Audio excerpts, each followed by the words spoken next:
Luciano, fique à vontade, nós estamos aí em tuas mãos a partir de agora. Tá, joia. Bom, Álvaro, obrigado pelo convite. Acho que a Mirella está na sala também, eu não consigo ver o resto das pessoas, porque eu minimizei as fotos, as telas, exatamente para conseguir ver os slides. Mas, de todo modo, obrigado a vocês pelo convite, é um prazer.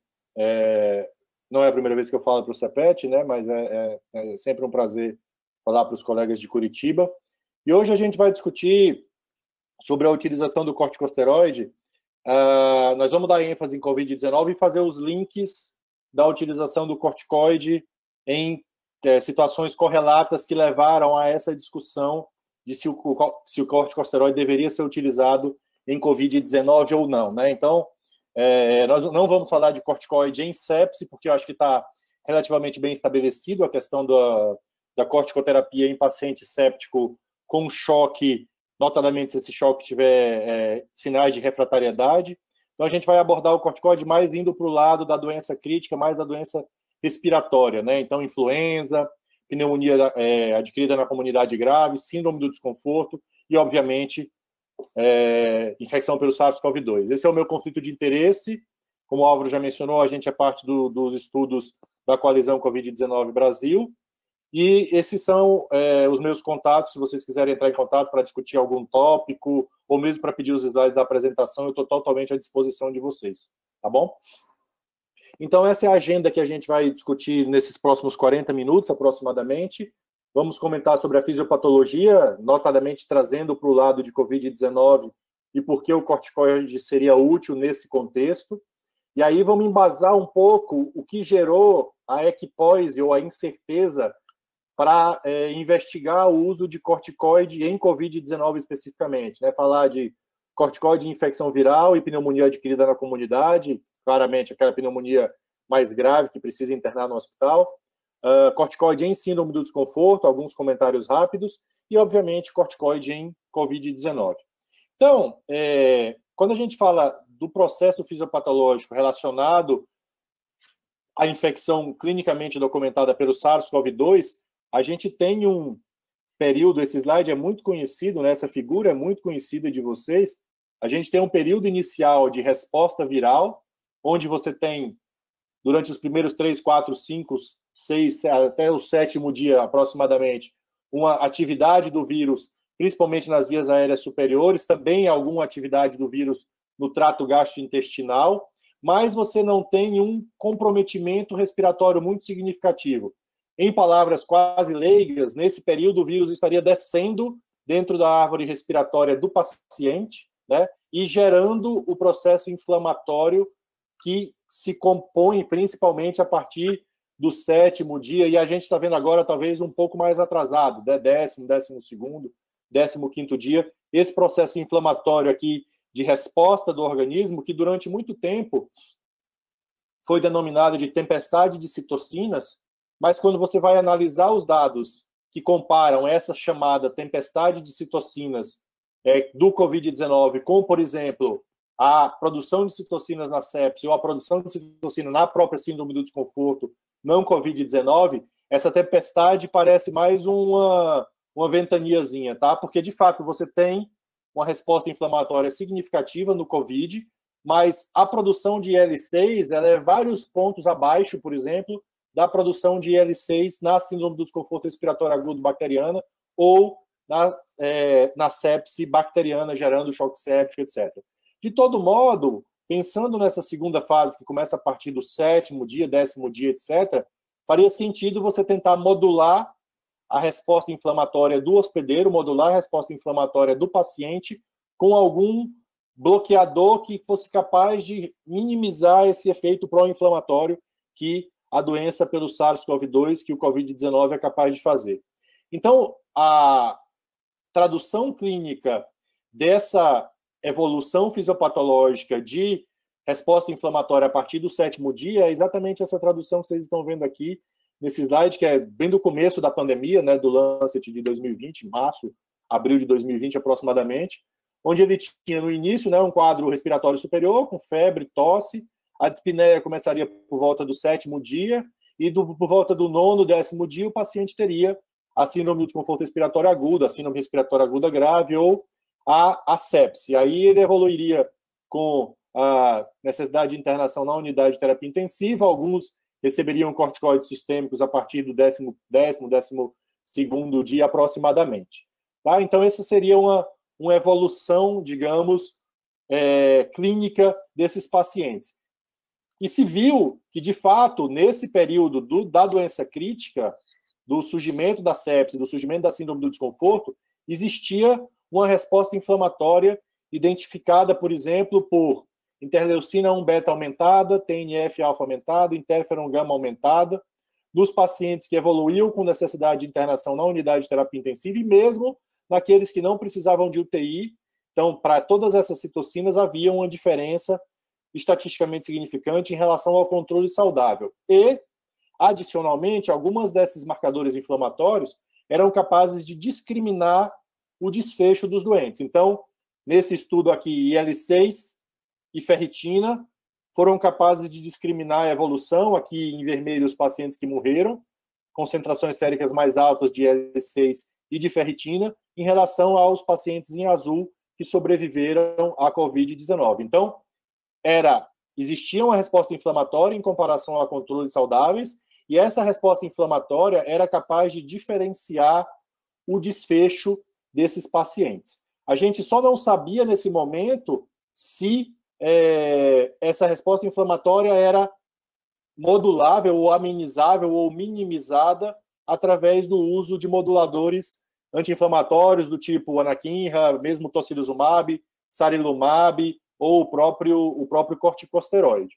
Então, existia essa dúvida importante aí nesse momento, mas já se discutia que o COVID poderia se associar com a síndrome de ativação macrofágica, com a síndrome hemofagocítica ou com a síndrome inflamatória sistêmica, que inicialmente foi bem mais descrito em crianças, mas agora está se descrevendo mais em adultos jovens, inclusive num pós-COVID, né? Então, esses doentes teriam 3, 4 semanas depois do quadro clássico de COVID, né, da evolução do quadro clássico de COVID, volta de quadro febril, volta de elevação de marcadores inflamatórios do tipo ferritina, a própria interleucina 6, a própria proteína C reativa, ou seja, um rebote de resposta inflamatória cuja fisiopatologia não está muito clara, mas que, do ponto de vista de tratamento, né, então existe um relato anedótico de tratamento dessa síndrome de atividade inflamatória tardia, com a imunoglobulina, com o próprio corticosteroide, novamente com pulsoterapia e com bloqueador, principalmente bloqueador de interleucina 6, como o tocilizumab. Mas então está claro que existe realmente essa resposta inflamatória que é secundária a esse processo fisiopatológico que começa nesse diapositivo aqui, nesse slide que vocês estão vendo, né? Então, o vírus entra na célula, replicação viral, encapsulamento, né, do RNA viral através da maturação, liberação viral, e a partir daí todo esse processo a célula morre, existe uma interação de mediadores inflamatórios aqui à direita do canto inferior do slide que vocês estão vendo aqui, interferon gama, célula T, monócito, macrófago, IL-6, etc, etc. E a partir daí você vai ter duas possíveis respostas do sistema imune, né? Tanto a resposta saudável, à direita do slide de vocês, em verde, né? Onde você tem a neutralização do anticorpo, reconhecimento da célula CD8, eliminação da célula infectada, ou o que ele chamou aqui, né, na época desse slide, cytokine storm, aqui à esquerda, em vermelho, essa resposta mais pró-inflamatória, mais significativa, onde você teria aumento da permeabilidade vascular, uma resposta imune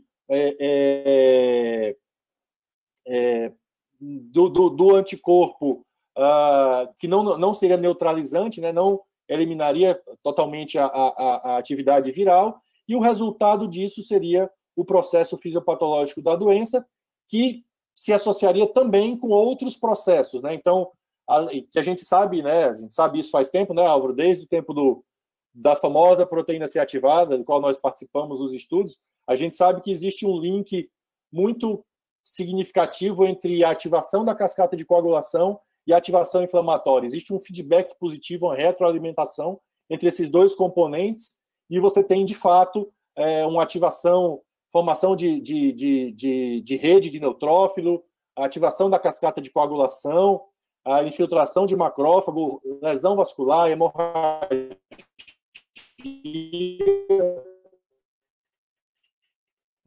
Então, todo esse processo pode acontecer nesse processo fisiopatológico da Covid-19. De tal maneira que a doença acaba se transformando numa doença multiorgânica, né? Então, antes se achava que era simplesmente pulmão, hoje a gente sabe que é uma sepse, né? Porque, obviamente, Covid-19 é uma sepse de etiologia viral, mas com múltiplos acometimentos, pulmonar, trato gastrointestinal, sistema nervoso central, já se sabe que o vírus é neurotrópico também, cardiovascular, lesão renal aguda, uma incidência alta de lesão renal aguda, alteração, obviamente, da cascata de coagulação, todo mundo sabe que predispõe a um risco maior de trombose, então é um efeito meio pleotrópico, digamos assim, um efeito bem disseminado do SARS-CoV-2 e da resposta do organismo ao SARS-CoV-2 em vários órgãos e em vários sistemas do paciente. E a gente chega, então, em como, do ponto de vista da estrutura alveolar e interstício, membrana alveolo-capilar, etc., poderia funcionar esse corticosteroide bloqueando essa atividade pró-inflamatória. A maior parte de vocês conhece esse slide, esse é o slide que todo mundo, quando vai falar de síndrome do desconforto, acaba colocando, né? E todos os papers de revisão depois fizeram pequenas modificações nesse slide do New England de 2000, já tem mais de 20 anos, mas ele mostra bem uma comparação entre o alvéolo normal aqui à esquerda, pneumócito tipo 2, macrófago alveolar, camada de surfactante, o interstício, a membrana, a presença do capilar alveolar aqui muito próximo. E o que acontece na síndrome do desconforto respiratório agudo, aqui obviamente não era Covid, mas isso é o exemplo, né, do que pode acontecer nessa evolução. Então, depósito de fibrina, membrana hialina, que é a descrição clássica da síndrome do desconforto respiratório agudo, neutrófilo ativado, surfactante perdido, né, perda de surfactante inativado, uma célula do tipo 1 necrótica ou apoptótica, uma reação de reparação pulmonar, uma reparação tecidual, que é fundamentalmente relacionada com fibrose, né, com fibroblasto, com procolágeno, com formação de fibrina, né? Então, a evolução desse paciente, ele passa por uma fase inflamatória, uma fase exudativa, e ele vai depois para uma fase chamada fibroproliferativa, onde você tem exatamente o que está no próximo slide, que é essa fase aqui de colágeno tipo 1, tipo 3, fibroblasto, miofibroblasto, fibronectina, ou seja, um espessamento muito significativo aqui desse alvéolo, o que pode gerar fibrose pulmonar e, consequentemente, reduzir a possibilidade de troca gasosa, reduzir a função da membrana alvéolo-capilar, e você tem hipoxemia crônica, hipercapnia, restrição ao exercício, exatamente o que se vê na clínica. Muitos desses pacientes com síndrome do desconforto acabam tendo uma evolução desfavorável ao longo do tempo, porque tem esse componente aí de fibrose, né? Então ficam restritos,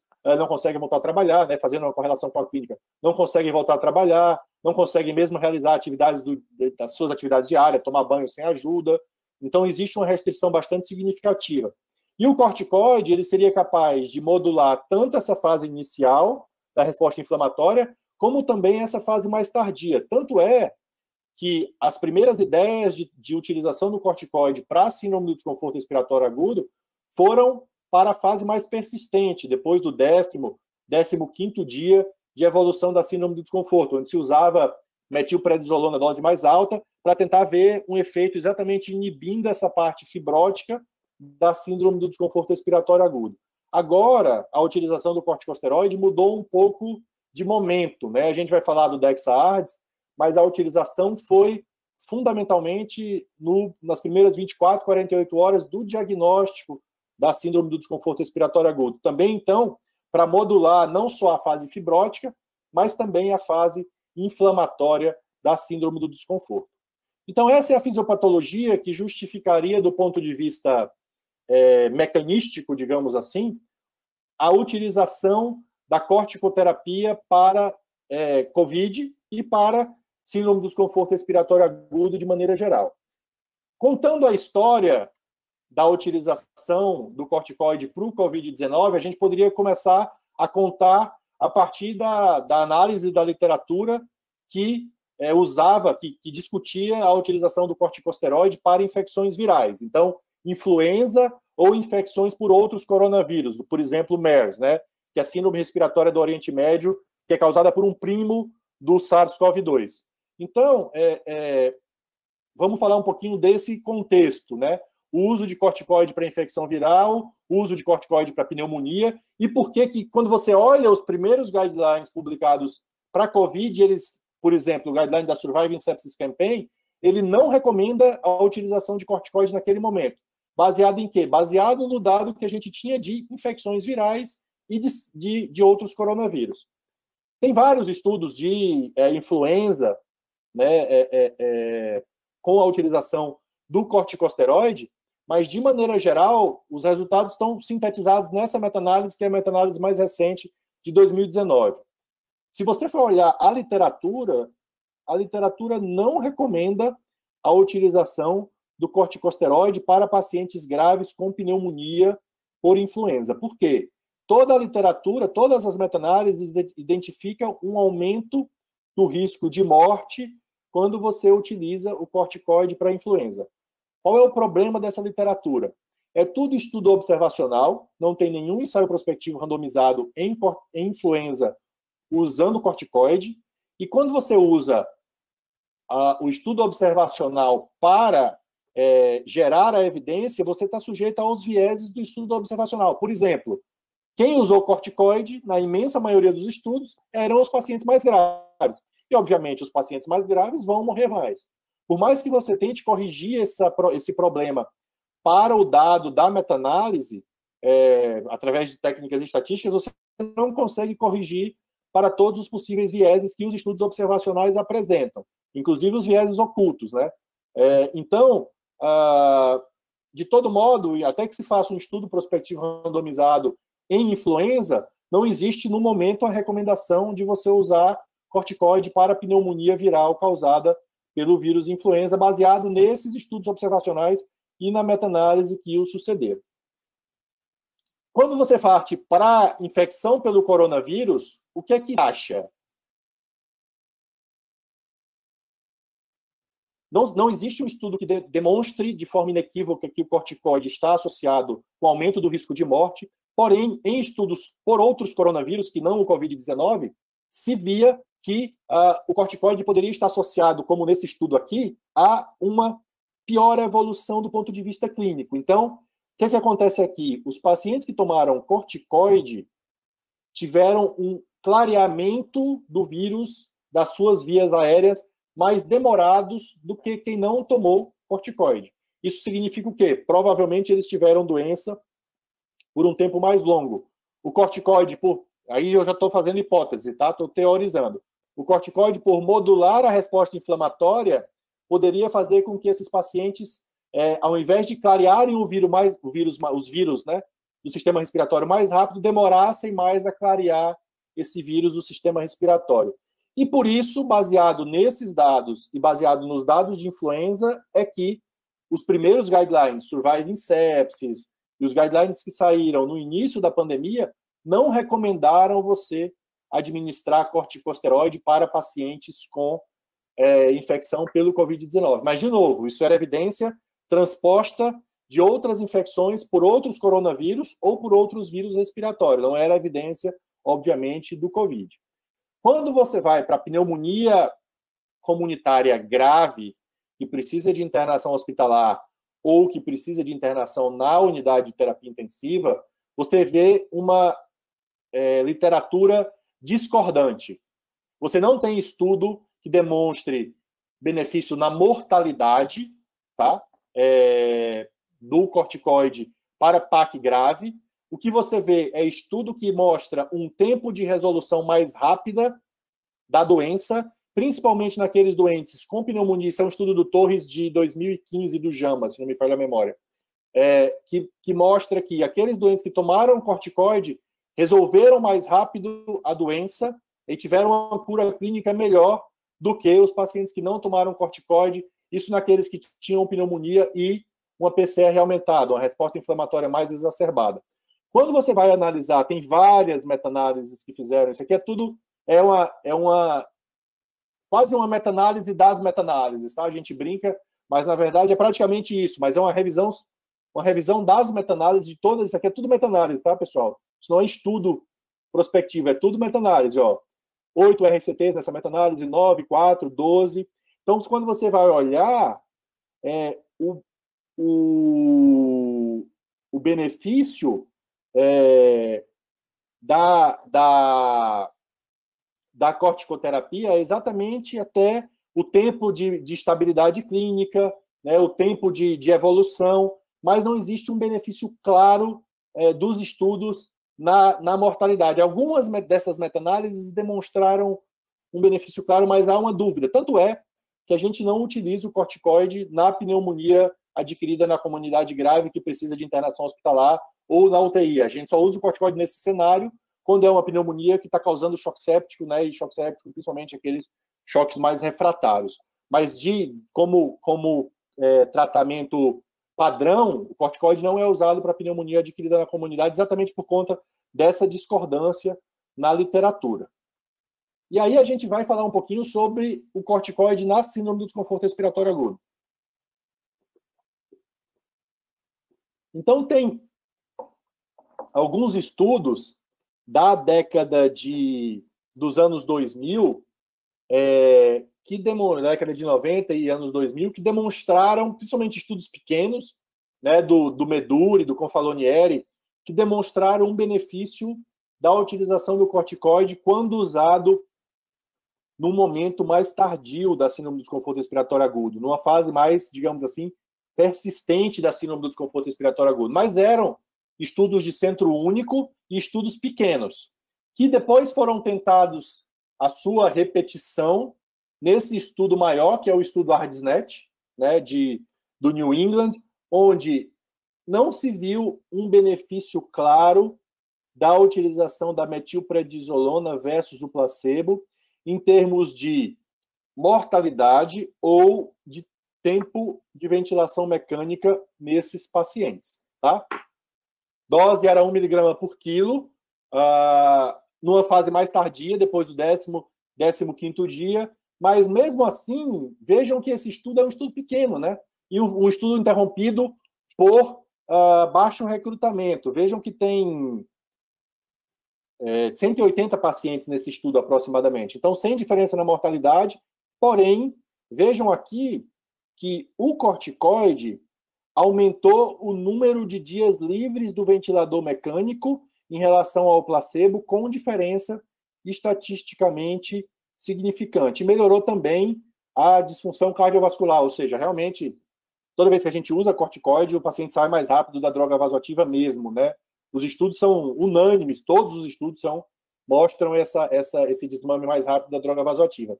Mas esse aqui mostrou uma melhor evolução dos pacientes em termos de dias livres de ventilação nesse grupo de pacientes.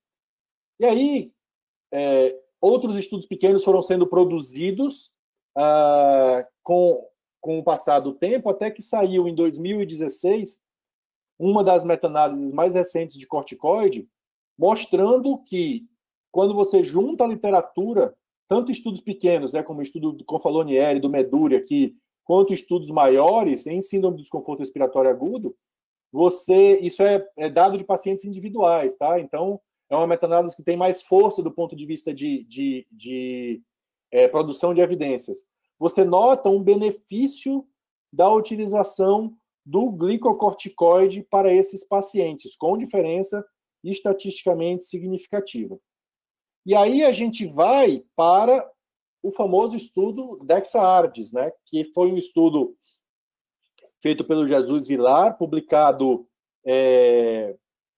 no início da pandemia, né, em janeiro de 2020, no Lancet Respiratory Medicine, um estudo que teve algumas discussões do ponto de vista de limitação metodológica, um estudo também que não completou o seu N, por um tempo de inclusão bastante longo, mas, de todo modo, esse estudo mostrou que a utilização da dexametasona na dose de 20 mg durante 5 dias, seguido de 10 mg durante 5 dias, reduziu de forma estatisticamente significante tanto a mortalidade, que não era o desfecho primário do estudo, mas foi estatisticamente significante, quanto também diversos critérios de melhora clínica, por exemplo, de número de dias livres de ventilação mecânica aos 28 dias, com diferença estatisticamente significante.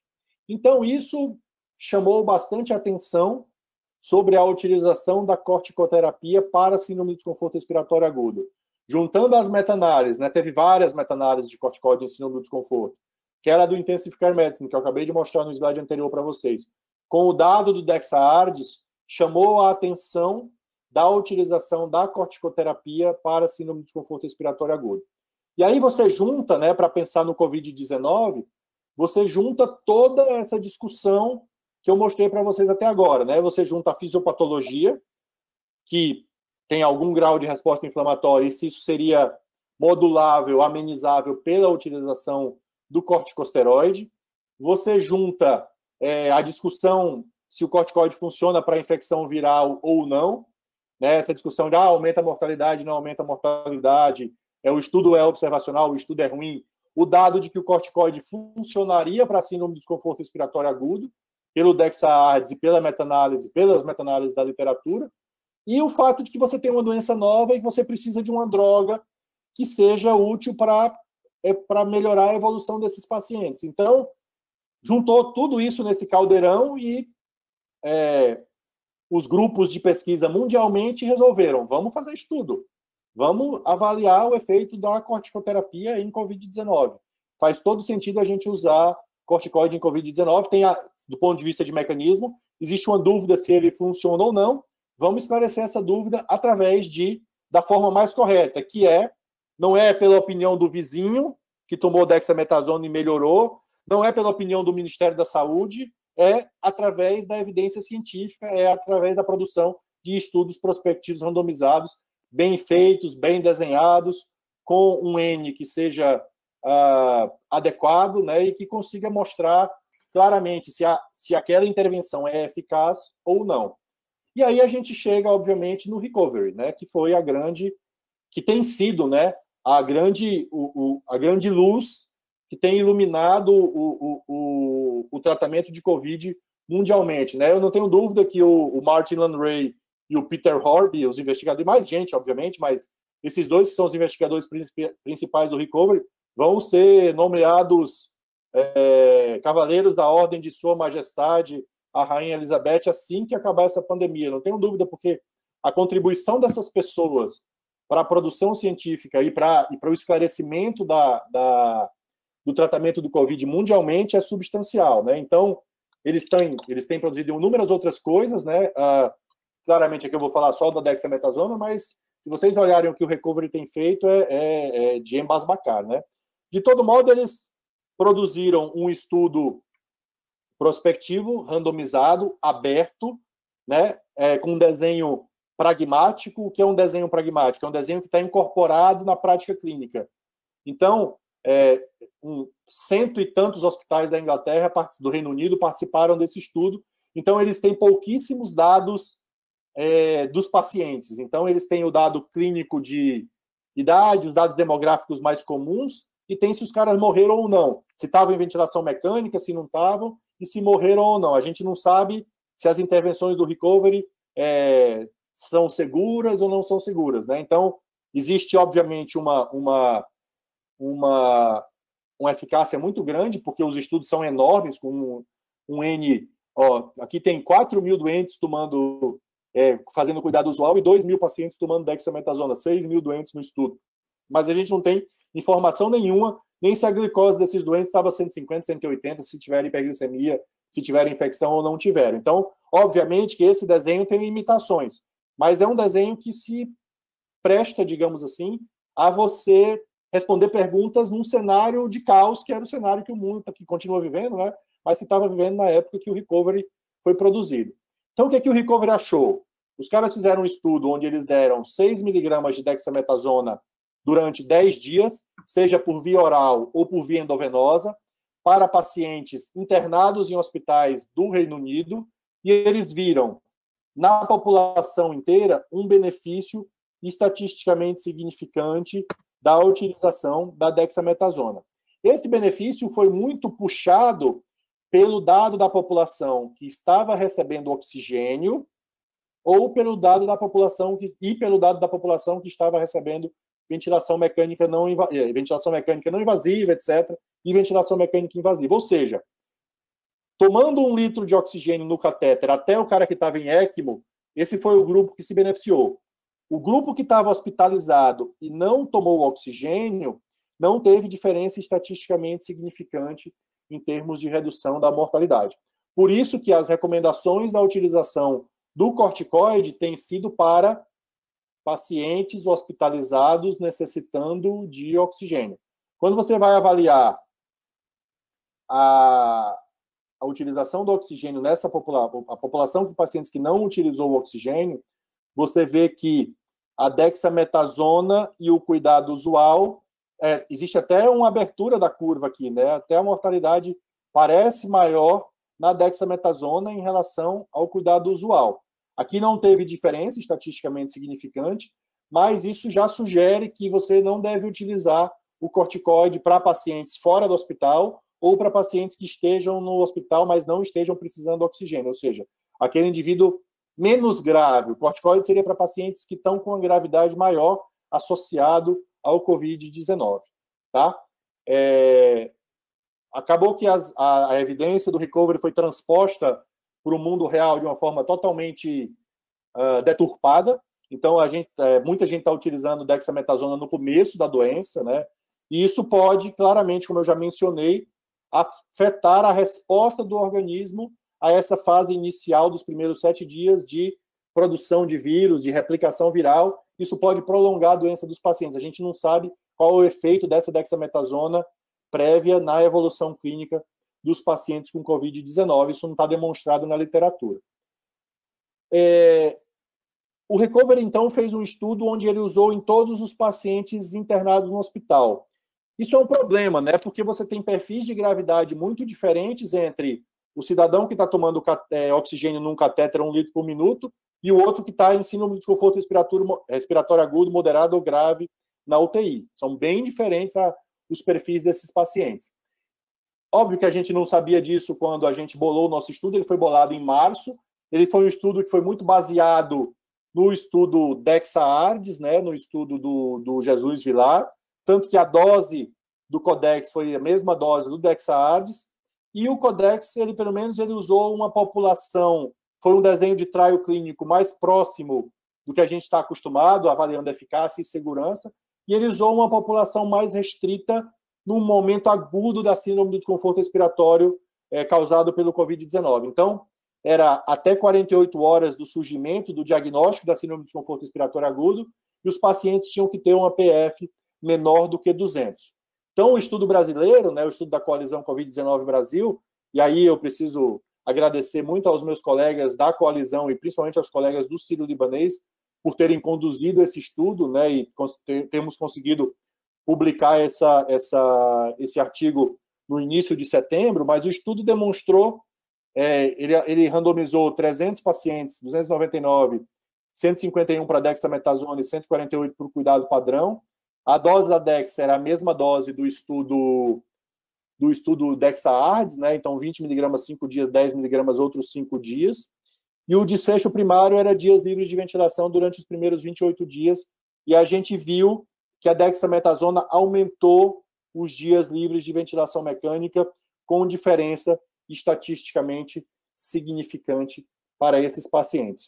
Sugerindo, então, que a dexametasona é capaz de melhorar a evolução clínica nos pacientes com síndrome do desconforto.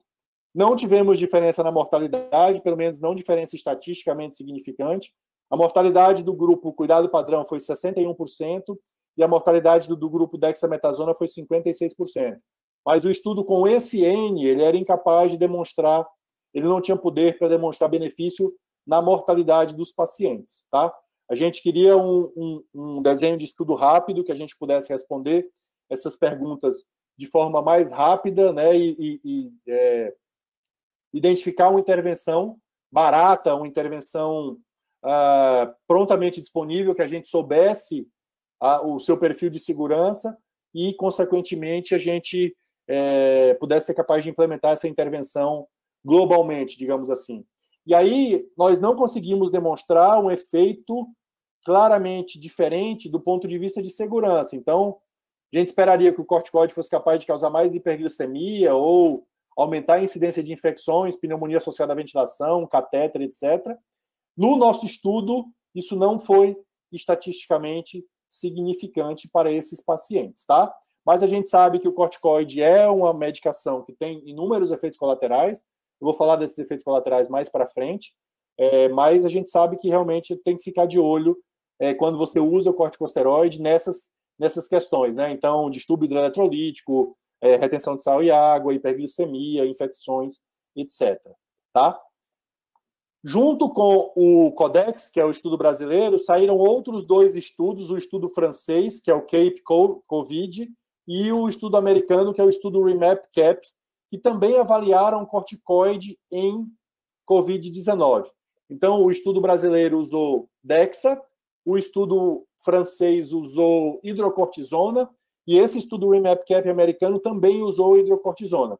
Ele teve um desenho diferente, um desenho adaptativo, um desenho bayesiano, mas ele mostrou que, de maneira geral, ele foi também interrompido precocemente.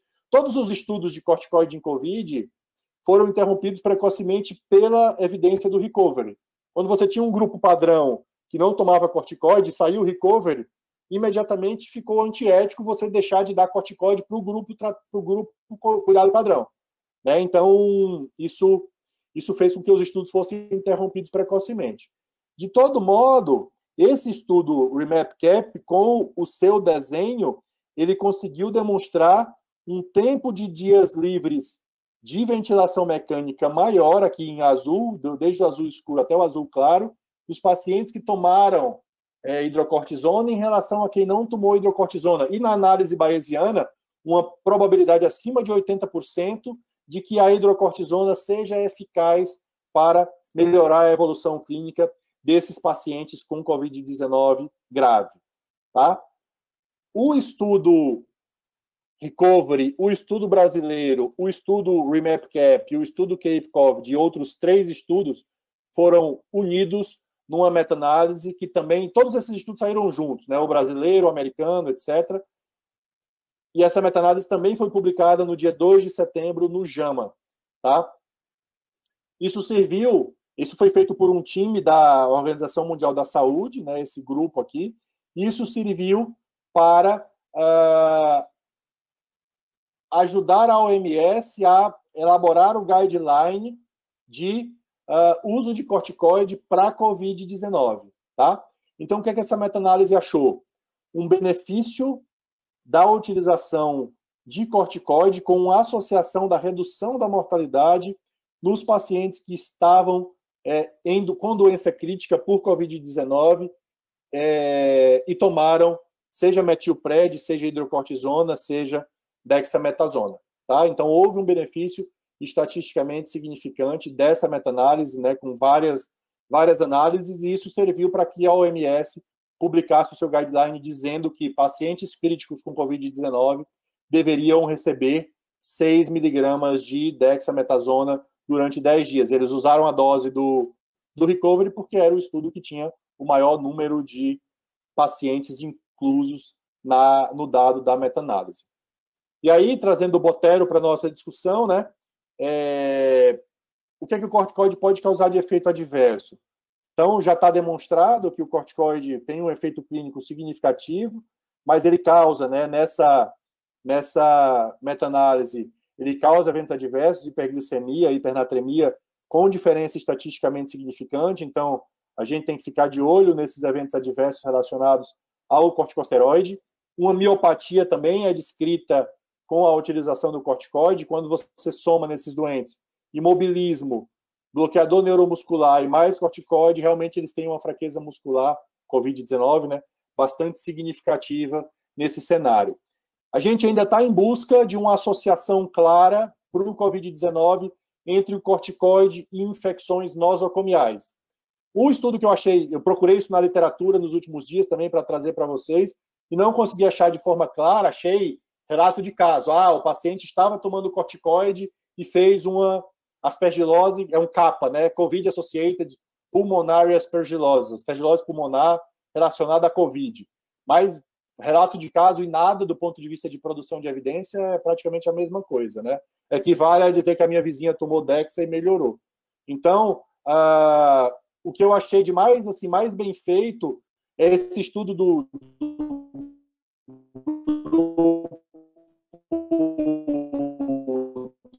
outcome RIA, né, europeu, publicado em Intensive Care Medicine recente, que não conseguiu demonstrar uma associação entre corticoide nos primeiros dias de UTI e o risco de infecção de catéter nesses pacientes. Então, a gente ainda não tem um dado claro, até porque são pacientes com múltiplos motivos, né, para você ter infecções, recebem tocilizumab, que nesse estudo, inclusive,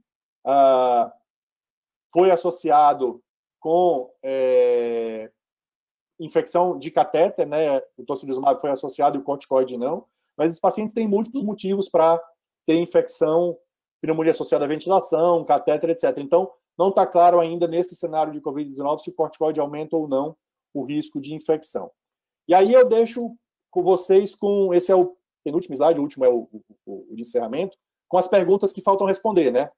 Será que a dexametasona é a droga ideal? Será que pode ser a metilprednisolona? Tem uma discussão sobre se a metilprednisolona tem uma maior penetração pulmonar. Ela nunca foi comparada com a dexametasona, pelo menos não pela literatura que eu analisei. Ela sempre é comparada com a prednisona, em termos de penetração pulmonar. Então, a gente não sabe, efetivamente, se é a dexametasona, se é a metilprednisolona, se é a hidrocortisona.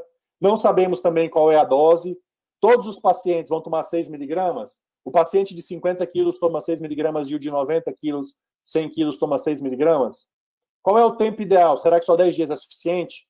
E será que depois de 10 dias a gente pode simplesmente suspender o corticoide, desligar o doente e esquecer que ele tomou anti-inflamatório? Será que não tem que fazer um desmame?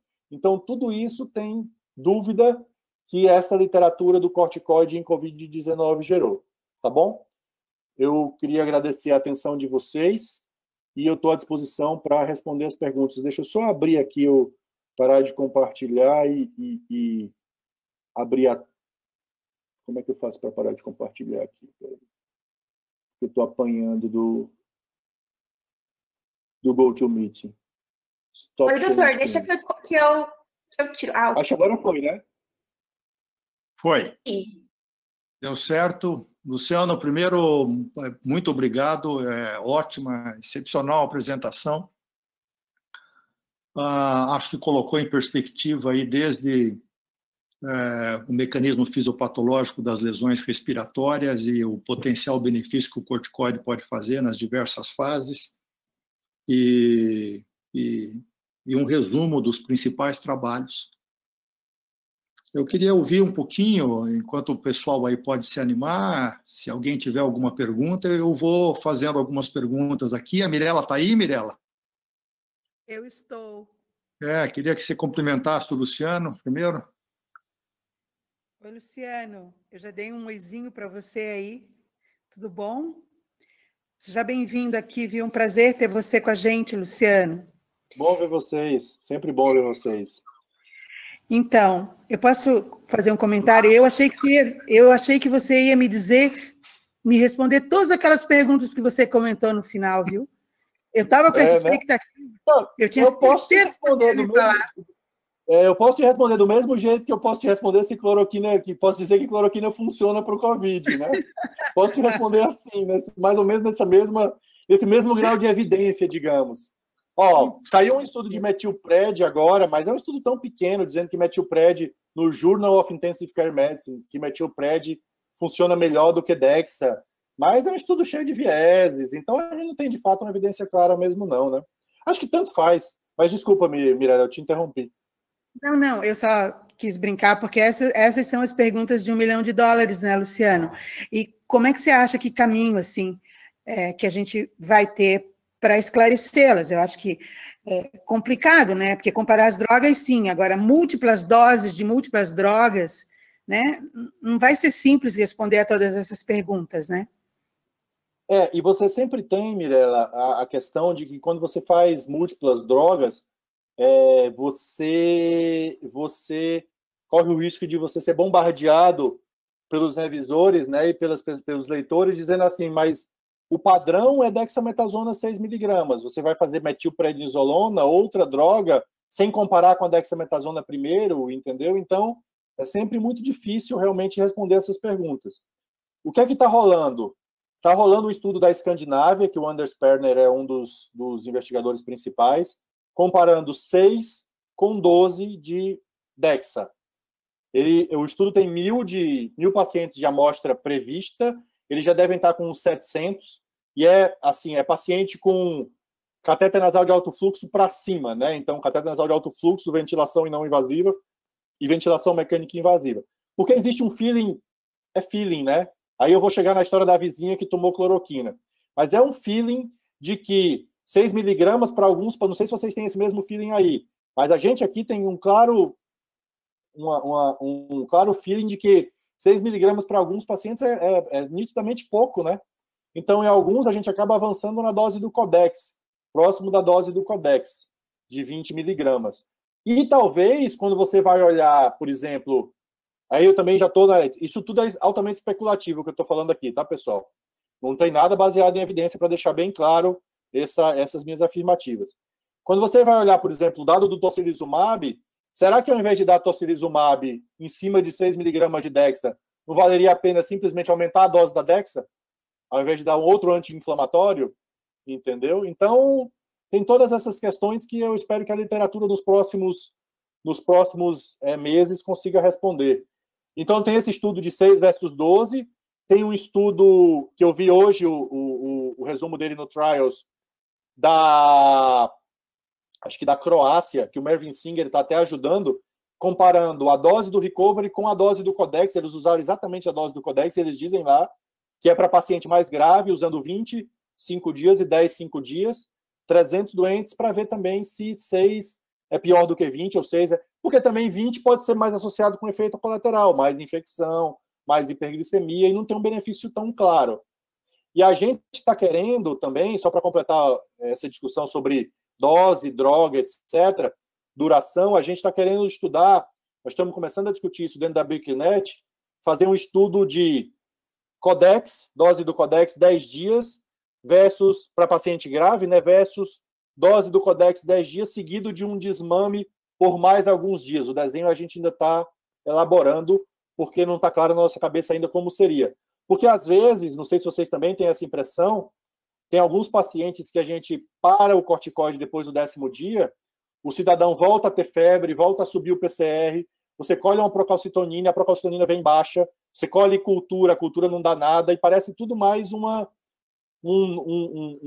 rebote da resposta inflamatória, né? Então, será que não vale a pena, nos mais graves, usar um tempo mais longo de corticoide, até para prevenir fibrose, até para prevenir a pneumonia em organização, né? Que estão todo mundo discutindo, né? E muita gente, quando tem pneumonia em organização, troca a Dexa para metilpred, né? Também tem essa discussão e usa por um tempo mais longo.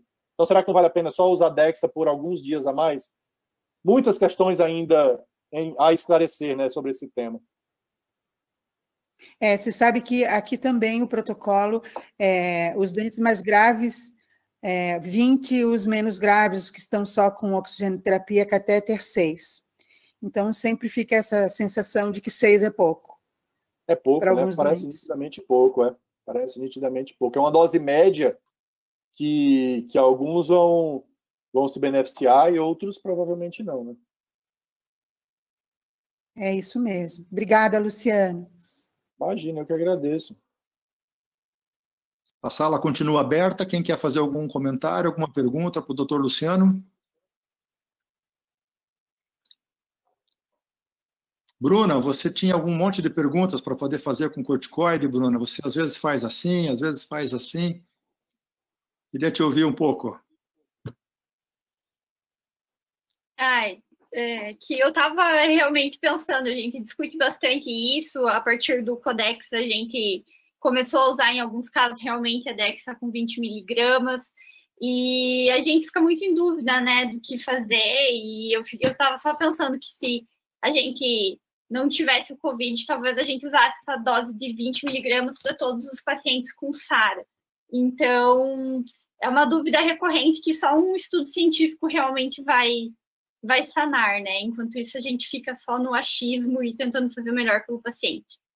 Mas a aula foi ótima, acho que eu não tenho nenhuma pergunta no momento. Se eu lembrar, eu perguntarei, com certeza. Obrigado, Bruno. Alguém quer fazer algum outro comentário? Luciano, vou te explorar um pouquinho, tentando ver a sua opinião pessoal a respeito de algumas questões aqui que eu anotei. A primeira delas, queria ver você como aí, na ponta dos investigadores na área de medicina intensiva, a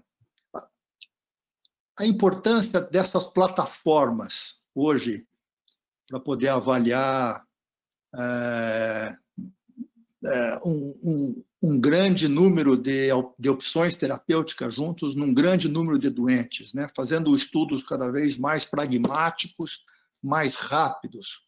Tanto a plataforma Recovery quanto a RemapCap, o número de informações parece ser em que a gente define uma terapia melhor ou não muito mais rapidamente. A gente ficou estudando 30 anos corticoides sem uma resposta na SARA, com estudos pequenos.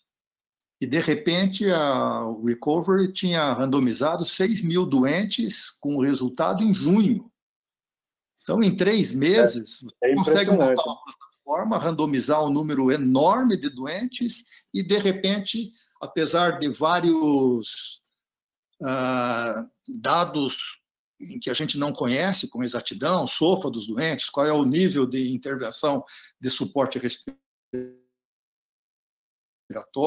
níveis de glicemia, inflamação nos dois, você não sabe exatamente se eles são balanceados, mas quando você faz um ensaio clínico dessa natureza, desse tamanho, dá a impressão de que todo o resto vai ser para poder comparar com essa nova realidade.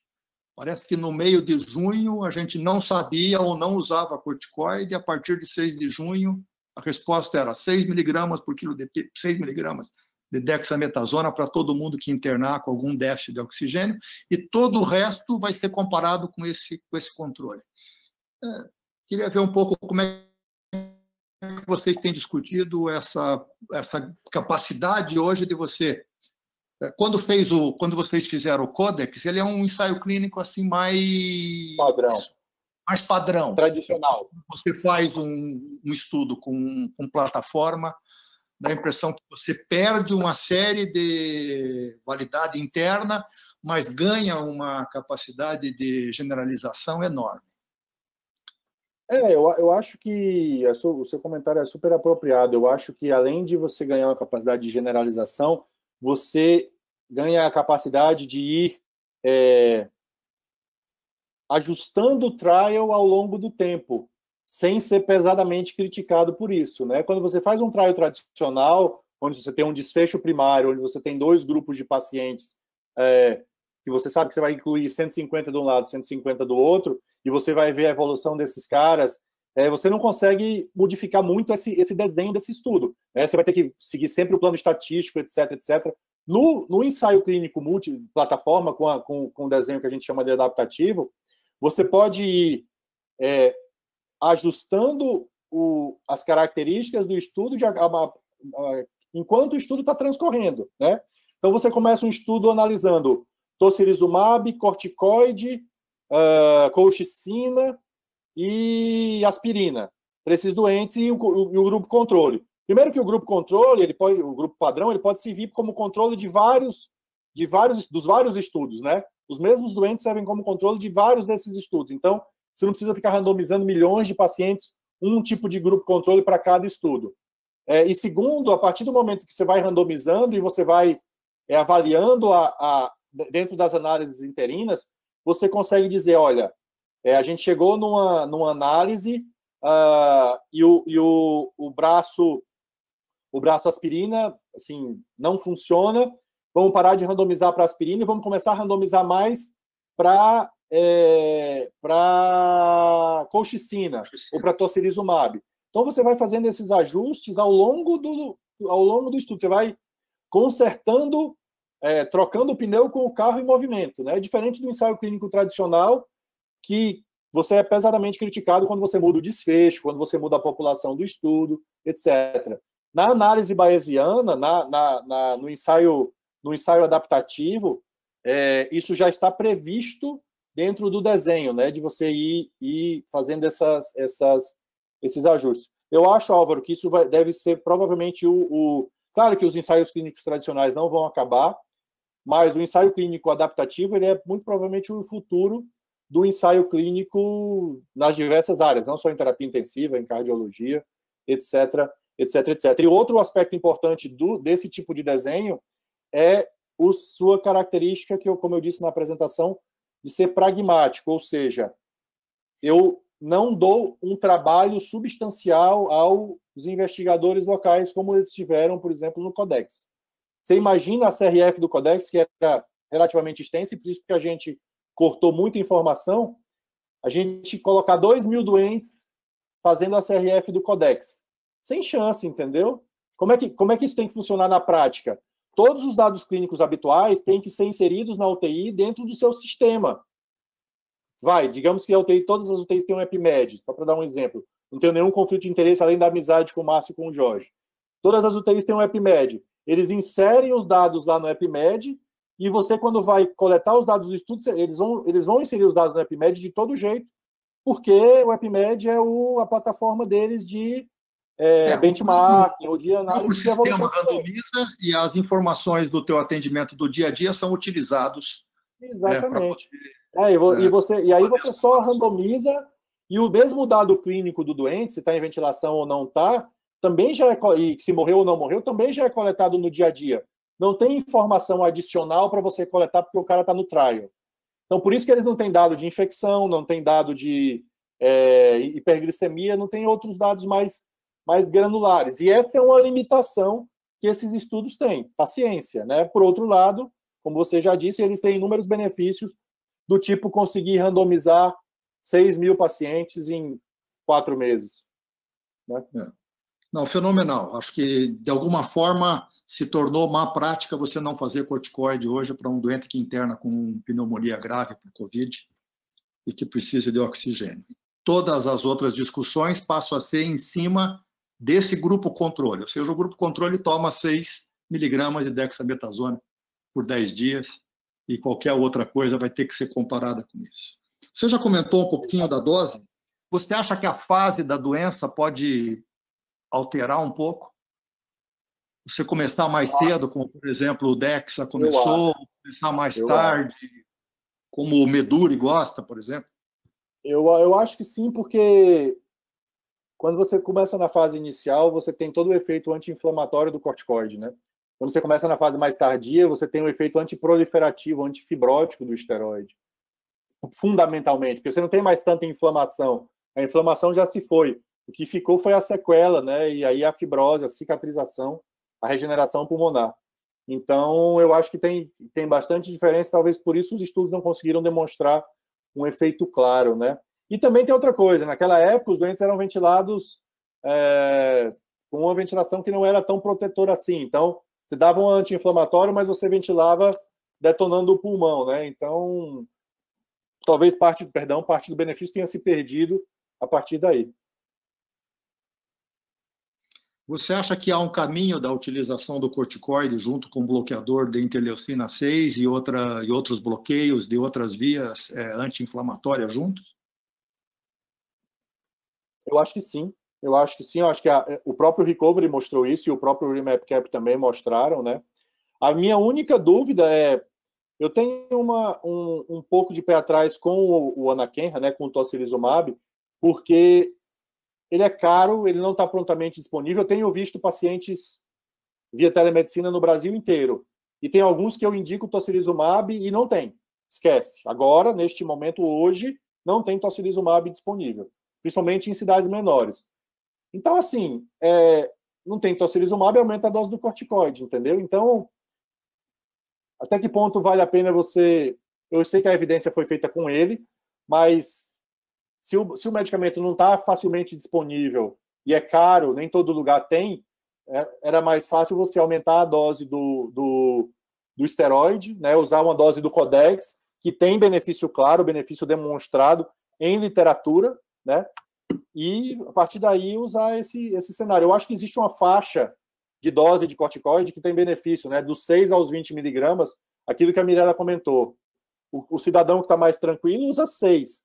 O cidadão que está evoluindo para uma doença mais grave pode chegar até usar 20, né? Então, eu acho que esses estudos de comparação de doses vão ser úteis também para demonstrar isso.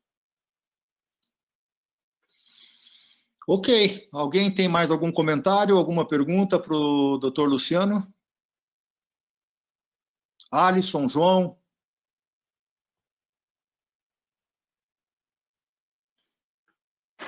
Oi, doutor. Oi, Tudo bem? Acho que o doutor Luciano comentou em relação, e deixou por fim, em relação ao desmame. Isso eu acho que também é uma dúvida, né, geral, e realmente em os hospitais que eu já passei, também foi uma dúvida em relação ao desmame, né? Se a gente deixaria 10 dias e interromperia, ou se a gente faria esse desmame progressivo. Acho que essa é uma dúvida bem recorrente. Ótimo. A literatura, Alisson, assim, a literatura... Então, a literatura fala que você usa os 10 dias e suspende, né? Não tem estudo que tenha feito desmame. A gente quer fazer esse estudo usando uma utilização mais por um tempo longo. A literatura fala que até 10 dias, principalmente da dexametasona, você poderia suspender sem necessidade de fazer um desmame progressivo. Mais ou menos como a gente faz no corticoide no choque séptico, né? Usa 7 e para sem fazer desmame. Então, mas de fato não se sabe, né? Não se sabe. Então, assim, alguns pacientes que evoluem depois da suspensão com retorno dos marcadores inflamatórios aumentados, né? Aí a gente acaba voltando o corticoide, e aí também volta, mas ninguém sabe que dose volta. Tem muita dúvida, né? Ninguém sabe quanto tempo deixa. É tudo empírico, é tudo meio no chutômetro, digamos assim. Muito bem. Alguma outra questão? Mirella, quer Oi? mais alguma coisa? Não, mais nada. Então, tá bom. Luciano, eu quero agradecer novamente aí a tua participação, nos ajudou imensamente. E Estou à disposição. Sempre um prazer. Para que você possa voltar logo. Vamos ver se no segundo semestre você volta outra vez. Tá bom? Estou às ordens. Agora... Quando a gente publicar o trial de duração do corticoide, eu volto para contar para vocês. Espero que dê certo. Tá bom? Tá bom. Obrigado pela presença de todos. Uma boa noite e até terça que vem. Até logo. Tchau. Falou.